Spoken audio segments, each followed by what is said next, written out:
Yeah. Well, first I was a teacher in Wausau, and I was in the district in April of 1976 when the first Hmong family showed up in town. There probably weren't 25 people in town who had any idea about who was coming and the significance of their role in the Vietnam War. But the town learned pretty quickly. We're here in Wausau, a town now that's 12% Southeast Asian, but we're just an hour and a few minutes from Green Bay, Appleton, Manitowoc, Stevens Point even closer, La Crosse, Eau Claire, Madison, Milwaukee. Being central here in the state meant we could serve the whole state. We're here in the library. First goal was to establish a reputation as a place where people could do proper research. And if you were to visit the libraries within 100 miles of here, go all the way to Green Bay or all the way to Eau Claire, you won't find the essential information that somebody doing some serious research would need. We have the best collection in the state. You'd have to go to Madison to find more about the Hmong, the other distinct ethnic groups of Laos, the Secret War, Vietnam War. And so what you're standing in front of is a growing collection. And so we really think this will grow. We are not able even to put out, we have a very good collection of contemporary, or magazines contemporary to the Secret War. We can put a few out for interest, but it's really going to be the bookshelves. They're all labeled with numbers because they're not organized. We're solely one shelf at a time. We're inventorying what we have because quite honestly, we don't know comprehensively what we've got. Mm-hmm. This hallway is just a starting point for the collection. When a Hmong dies, there will be an orator at the funeral who talks to the spirit of the person who has died and guides that person's spirit back through the various stages of their life. Mm-hmm. And in this man's case, where's your hometown? In Laos? No, here. Wausau. Okay.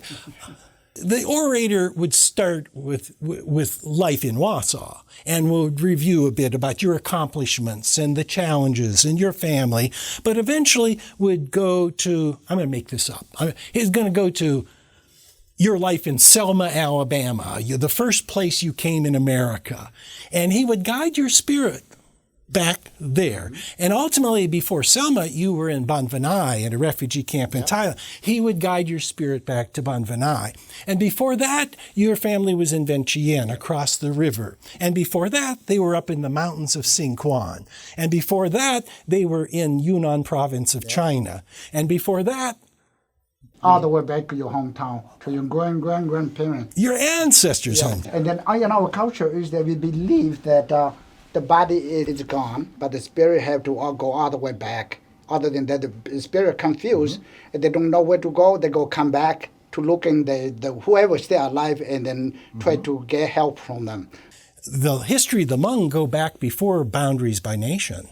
So we know the nation we called China, there was a homeland there for the Hmong, but we wonder what before that. And there are certain things that come out in the Horatian story, the walking through the land with the stinging caterpillars. People, was that possibly Manchuria or Mongolia? That's why they have this kind of shoe on top of that. These are shoes for the dead. Yeah, so they say, to make sure that when you're walking through things, you still can walk on top so they don't poke you.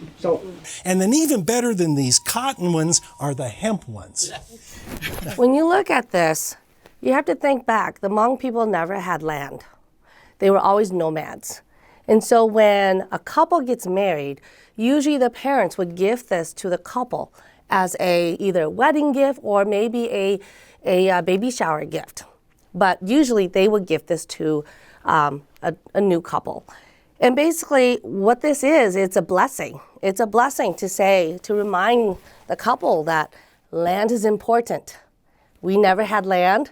Make sure we get land. This bottom part right here, aside from these are your just decorations. But this inner decoration in here It looks like what? Think about way back in China. There was no banks. Where did people put their money in? Any ideas? Jar. Yeah. So this is your money jar. But because it's you can't make a circle. It's easier to do it geometrically. So they form a money jar on here to remind and to bless the new couple of wealth and land. Every time when we get married, we use this umbrella. This umbrella is to cover the groom and the bride back to their house for protection and for luck and all that. We believe that, if you don't have this to protect you, it's just like a rain. If you marry to a day that it's raining and it's very cloudy, that's a bad day to get married. But when you marry to a day that like today, right? You see the sun and very nice outside, then you go have a bright future. And then sometimes when we get married, that's why they have this umbrella. And this have this thing right here, this tie right here, is to tie the spirit up with them for good luck for them to take in their home. So people really welcome the opportunity at a festival or a wedding to meet other people. But because Hmong people are inherently pretty shy, they can't just walk up and say, "What's a pretty girl like you doing in a place like this?" No, I mean, all those lines in America. But during the course of the festival, there will be people playing ball toss, okay? And it's underhand, okay? And I would invite you to play ball toss with me. And when we're playing ball, that's okay. When we're playing ball toss, we're killing time. And believe me, what I'm doing, I'm checking out your stature, maybe your figure, maybe the quality of your seamstress ability, the clothes you're wearing. And this will go on for quite a while. Now, you're pretty good. This time, let's just pretend that you drop it. Then I'd come out, oh, you dropped it. What's your name? Allison. Allison. Oh, nice to meet you, Allison. And then we'd go back and we'd just continue doing ball toss. Now, not to say that Allison would ever drop it on purpose, but every time if she did drop it, that would give me a chance to come up and say, I'm checking out her eyes, whether blue or brown. I mean, all this. I might say, you dropped it, ha, ha, ha. You have to sing a song for me. And then she'd sing a song, and I'd listen to her voice. And slowly, I might be falling in love. Okay, come on back into this little room. We have a lot of toys in here. The thing I want to make with almost every child's play, you can see a connection between play and adult work. Children work hard. Here's a little 4-year-old girl, and you can just watch her long enough to determine, without a doubt, this is not her first day at the laundry. Here's a 4-year-old who knows exactly what's required to keep yourself clean. I congratulated boys saying you got a talented father to make you that toy steam shovel. I made this myself. And behind you, look at the different toys, all made by little boys in their village. When I show this picture, the only thing standing between this boy and a master's degree in mechanical engineering is opportunity. Opportunity. One of the things we tell every child who comes through here, the worst mistake you could make is to think that poor people are stupid. That is such a there are a lot of poor people in the world, and they're not poor because they're stupid. If you live a lot of your life, as I do, with poor people, they're very bright. How do I know that? Because when I see the conditions they live in, if they were stupid, they'd be dead. Here are the boys with their homemade crossbows, bows and arrow, slingshots, pea shooter, and they're hunting, and they'll be master hunters someday. Even today, he's going to go home, and that rat is going to go in the cook pot. Absolutely sure of that. Okay, come on in. There's 62 different ethnic groups in Laos.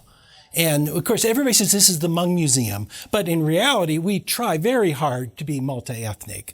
And the baskets, each of these, there's the white Hmong, the green Hmong, the Khmu, the Akha, all of these baskets from different ethnic groups. People, to show support of the Hmong community, will put up hang pandao in a school lobby, in the bank, medical center. It's a refugee art. People in the camp who had fantastic needlework skills were encouraged to apply them in a way that they could sell a product to America. And so most of these, they can be made in Laos, but they're not something that is part of Lao domestic life. So nothing here is a genuine artifact that came across the Mekong River, but they're representative. I've had many people say, had no money. Oh, did not have money. But we found empty bottles and used them to float. One lady's, I had nothing, but I got plastic bags and blew them up and swam across. We're talking all night in the river. We're not talking a half-hour swim across the river. And a lot of people are doing like this. It's not that people crossing through. So many of these people, they use all these and bamboo and all that. We are down the water, Mekong River, and dying. Yeah.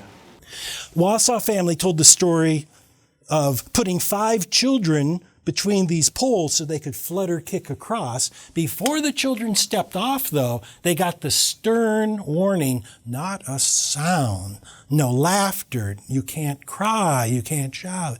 If you make a noise, you could be the responsible for getting your family killed.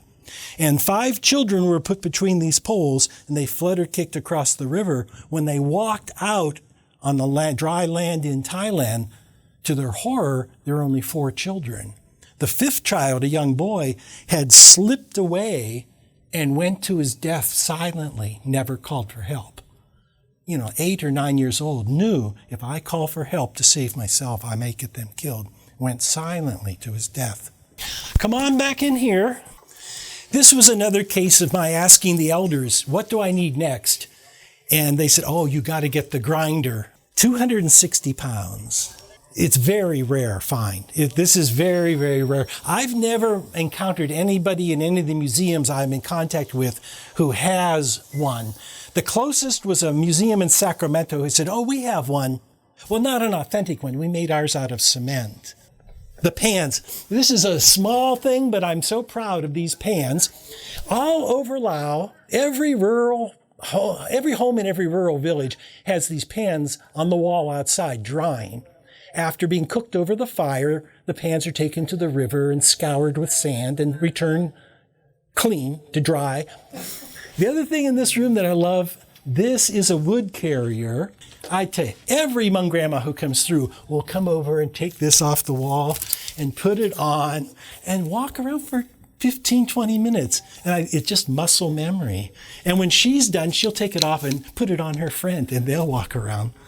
As a school principal, I know that Hmong parents want to say to their children, if you knew the kind of school I went to, you would appreciate your school all the more. Chalkboard is right off the wall of a Lao school. These are really tough to use. They are just a board. You write on with chalk, and that's hard on the hands, and then it's even harder to get it erased clean. There are no reading books in the school. 90% of the schools have no reading books to practice reading. Your only reading comes on this board. The posters and the learning posters are all off the wall. It's what a school wall looks like. Even the thumbtacks, homemade thumbtacks with beer caps and nails. We tried to get it to look as authentic. Well, this is our clothing room. We try to represent a lot of different ethnic group in Wausau. Obviously, we have a lot of Hmong people, so we do have the white and the green Hmong. And there's also subgroups under the white and the green Hmong too. But then, of course, we also have our Lao people.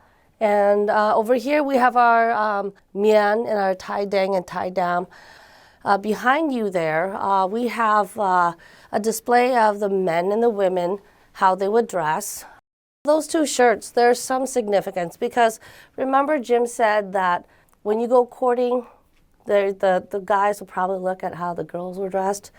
Exactly, and the girls will look at how the guys were dressed, and it also tells you the different location, different regions from where they're from. Like for example, the one on the top, which is the Mopeng people, they would have that little art piece done in the back, and we in Hmong language we call that a laundrakao. Whereas this one is more from the Sequan province. Now, this is just the traditional hamoling. The green one would keep their men's trousers because it is like what I call the MC Hammer pants because very wide and bellowy. As far as women, in order to make a dress like that, or I should say a skirt like that, it takes about a good year. If not, if you are hardworking, you might be able to get 2 skirts in. But this is very intricate work. And down this part is all cross stitching. Up here is all batik. And these are all hand cut and sewn into it. These canisters were dropped from airplanes, and when they fell out of the airplane and opened like a clamshell, 670 individual bomblets fell. And when they hit the ground, 670 of these wiped out everything over 3 football fields. Because every one of those, now that's just a size replica, there's the real thing. That's a BLU-26, and you can see it's corroded, so you can see the ball bearings in the casing. Every one of these 670 had 300 steel ball bearings. We dropped 280 million. We think there's 75 million left. The war's been over for 47 years, almost 50 years. And on average, a bomb goes off someplace in the country every other day. 20,000 casualties since the war ended. This is one of my favorite. When I was a boy, I was only so big, we found one in the schoolyard. And my grandfather said, some child will die. Some child will die. I will move it. I am old. I'm old. My life is over. I will move it. He moved it? Yes, he picked it up. Where did he take it? He put it on a tree stump. Is there any chance it's still there? Who would move it? Of course it's still there. Could you find it? I walk by it every day.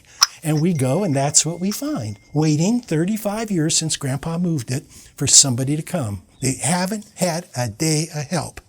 The picture of the stump there has 4 bomblets. Well, actually, a mortar and 3 bomblets. This always has a strange story. This we find as it's an artillery shell. And you find these all over Laos. In most villages, in fact, have that sunk in the ground next to the blacksmith's forge. And it's the anvil. The anvil. And he hammers on that. And if everybody in the village is lucky, it's one that's had the explosive taken out. But we always investigate. I can't tell you how many times we found one and said, this one's live. This one is live.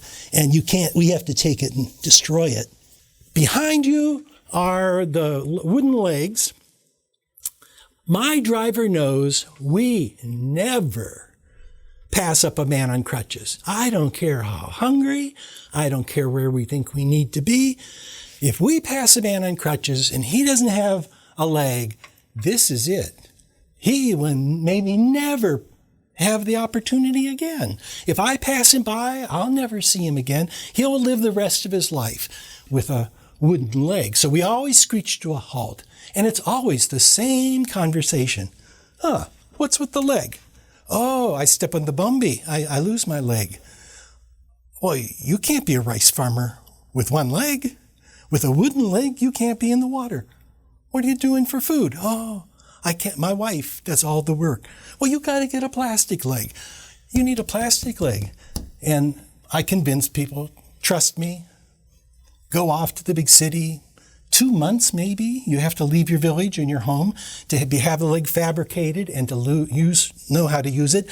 Very often, the first thing that has to happen is that you have subsequent surgery. You've been walking on a leg like this that you just jammed your stump in. I guarantee you got pressure sores and infection. You may actually need another amputation, lose another 6 inches of your leg. But I've only, in all the years I've been doing this, I've only had 2 times that anybody's turned me down. Every time And I've lost track of how many legs we've put on, but every time they accept whatever hardship is associated. You guys have been great, and I feel like I've dragged you through this and not given you time to explore on your own. But this is what we have.